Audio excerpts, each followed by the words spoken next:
saliidan timaha dhaqsi ayay bixinaysaa oo dheereynaysaa, jajabka iyo siibitaanka way ka joojinaysaa, timahana way jilcinaysaa, way madoobeynaysaa, way xoojinaysaa, way qurxinaysaa oo way badinaysaa, halweynna way ka dhigaysaa. Maasha Allah, waa saliid hadda dhan walbo ka dheelatiran. Assalaamu calaykum waraxmatullaahi wabarakaatu. Asxaabta ku xiran Najax Qurxinta, Ramadaan Kariim.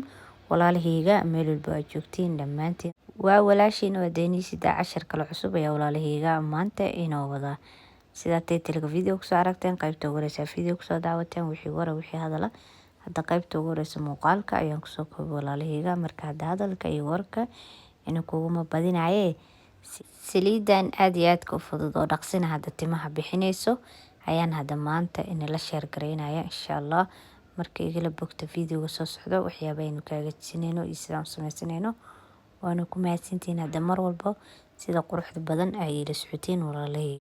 Bismillah, saliidi fududeed ayaan hadda hagaajisanaynaa walaalahayga. Marka hore waxaan soo qaatay digsiyan soo qaatay. Sidoo kale marka koowaad waxaad u baahan tahay sinjibiil ayaa u baahan tahay. Waa sinjibiisha qoyan oo hal jab ah oo aan soo hoolay waay. Waxaan ku soo hoolay birta karootada ayaan ku soo hoolay walaalahayga. marka hore sinjibiil qoyan ayaa u baahan tahay. Sidoo kale waxaad kale u baahan tahay basal guduud ayaad u baahan tahay. Waa basal guduud hal jab ah oo aan soo jarjaray ayaa waxaan ku shubanay digsigeena inoogu jirtay marka hore sinjibiisha. Sidoo kale waxaad kale u baahan tahay dhagayare ayaad u baahan tahay. Dhagayaraha waa geed aad iyo aad u fiican timaha xagga bixitaanka waxa waaye number 1 waa timaha dhaqsi u bixiya oo badiya. dhagayari ayaan ku darsanaa hadda alaabteena digsiga inoogu jirto. Sidoo kale waxaad kale u baahan tahay flaxseed ayaa u baahan tahay. Alaabtan waxa waaye waa flaxseed waaye wax xogaa yar oo flaxseed ah ayaan hadda ku darsanay. Mirahan ayaga flaxseedkana aad u fiican yihiin oo timaha ayagana way bixiyaan maasha Allah timahana way jilciyaan wayna madoobayaan. Flaxseedka ayaan waxaan ku darsanay alaabteena weelka inoogu jirtay. Alaabtaana ku dhahay muddo yar oo kooban hadda isticmaashid saliidan tintaada waad ka dareemaysaa. waxaad kale u baahan tahay saliida u baahan tahay saliidana aniga isticmaalaya waana saliid saytuun olive waa isticmaali kartaa saliid looska waa isticmaali kartaa saliid saytuun waa isticmaali kartaa in saliid oo heli kartid ayaad isticmaalaysaa insha Allah. muhiimadu waa inaad haysataa saliid nafaqo leh. saliid saytuunkii ayaan wax ku shubanaynaa oo ku darsanaynaa hadda alaabteena isku kaay darsaneed oo digsiga inoogu jirtay.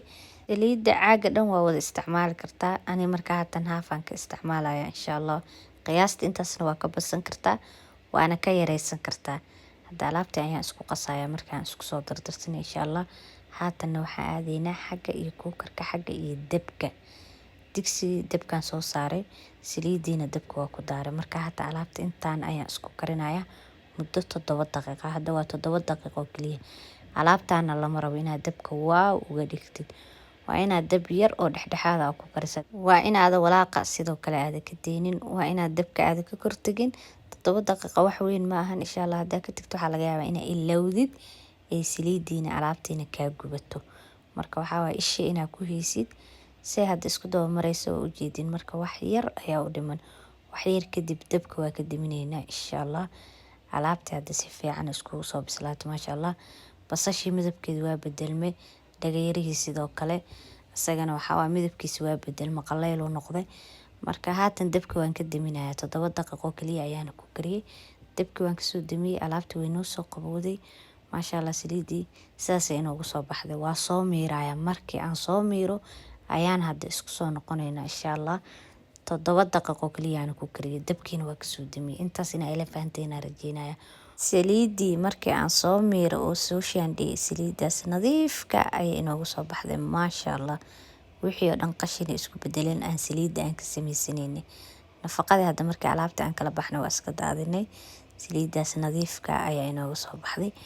marka haatan hadda saliideena fududeed oo dhaqsida timaha bixinaysa sidaas diyaar inoogu tahay. kaliya wuxuu u baahan tahay in jag la isku siiyo oo la isticmaalo. marka sidee u isticmaalaysaa waxa sameynaysaa saliidan mar allaale markaa rabtid tintaada inaad saliid marsatid ayaad marsanaysaa.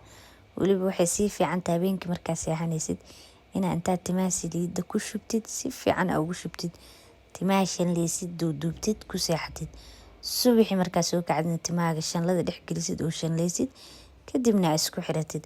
muddo hal bil oo kaliya haddaa intaas aad joogtaysid saliidana aad isticmaashid hubaal timahaaga inay dhabarka ka degan doonaan oo weliba hadda si degdeg ah kuugu bixi doonaan insha Allah. marka saliidan qaabkaasaa loo isticmaalayaa. saliidan haddaa qaabkaas u isticmaashid timahaaga natiijo fiican waad ka arki doontaa insha Allah. weliba saliidan dhaqsiya timaha bixinaysaa, timaha way badinaysaa, timaha way jilcinaysaa, googa siibitaanka, ragaaska, qaleylka waxaasoo dhan way ka joojinaysaa, timaha dhan way isku dheelatiraysaa. damoor aad saliidan isticmaashid waa damoor ay timaha ku qurux badnaanayaan insha Allah. marka saliidan isku day inaad joogtaysid oo timaha mar walba marisid. saliidan sidoo kale timaha lagama dhaqaayo, sidoo kale saliidan waa seef garaysanaysaa muddo way ku ooli kartaa. caag isku daboola ama weel yar oo dhalaa ku shubo, halkaas ka isticmaal, kaama halaabayso, isma bedelaysa. 2 bilood waa isku samaysan kartaa, 1 bil waa samaysan kartaa. sidaasay kuugu ooleysaa, ma halaabayso, isma bedelaysa, tabtaasay ku ahaanaysaa. muhiimadu waa inaad ku shubataa weel isku daboola, caag ama dhalo, wixii aad markaas heli kartid ku shubo, halkaas ka isticmaal. timaha hadday dhinacyada kaa bambanaaniin oo timaha ay dhinacyada ka sikadeen, saliidan ku dadaal insha Allah, booskooda iyo timaha kuugu soo celinaysaa. hadda fiidiyogeeni maanta intaas ayaan kusoo afmeerayaa. waa inoo kulantay dambe oo xiise leh iyo anigoo inii sido fiidiyo kale cusub walaalahayga. fiidiyogana sii share gareeya si ay walaalo badan uga faa'iidaystaan. janaalka haddii aad ku cusub tahayna soo dhawow, minankaaga waaye janaalka inuu subscribe gareeyo, inuu like gareeyo. haddii aad hore noola joogtana waad ku mahadsan tahay mar walbo sida quruxda badan ay noola joogtid. muuqaalka haddii aad daawatiina like-ta naga ilaawinina, like-ta waa dhiirigelinteena koow.